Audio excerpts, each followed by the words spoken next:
Ketika kita tinggal di dalam Tuhan, maka setan tidak akan bisa masuk ke dalam diri kita.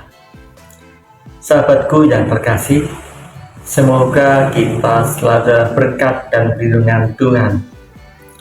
Sahabatku yang terkasih, ada 4 pintu masuk setan.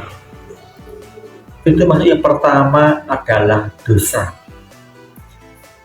Sekecil apapun, ketika kita berdosa, kita itu bisa menjadi penyebab setan masuk ke dalam diri kita. Baik itu dosa yang kecil ataupun dosa yang besar, itu bisa jadi penyebab setan masuk ke dalam diri kita. Yang kedua adalah okultisme. Okultisme itu adalah penyembahan berhala. Ketika kita pergi ke orang pintar, kita pergi ke dukun, terus percaya pada hal-hal yang takayul, yang berhala, itu termasuk okultisme, penyembahan berhala.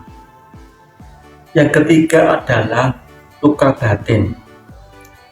Ketika kita luka batin, sesungguhnya itu juga bisa menjadi penyebab setan masuk ke dalam hati kita. Jadi, cobalah untuk tidak menyimpan dendam dalam hati kita. Cobalah untuk memaafkan orang yang menyakiti hati kita, sehingga hati kita tidak luka. Yang terakhir adalah kutuk. Kutuk adalah ketika kita berbuat sesuatu yang tidak dikehendaki Tuhan. Tuhan telah memberikan berkat pada kita, tapi terkadang kita malah memilih yang lain. Kita malah memilih sesuatu yang tidak berkenan dengan Tuhan, sehingga itu menjadi kutuk di diri kita.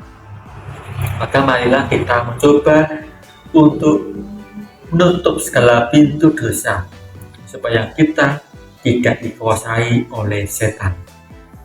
Yang pertama adalah dosa, yang kedua adalah okultisme, ketiga adalah luka batin, dan yang terakhir adalah kutuk.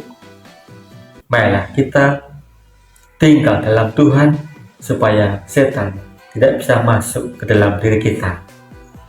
Sahabatku yang terkasih, semoga kita selalu dalam berkat dan perlindungan Tuhan, dan semoga kita selalu dimampukan untuk melawan setan. Marilah kita selalu untuk berbuat baik.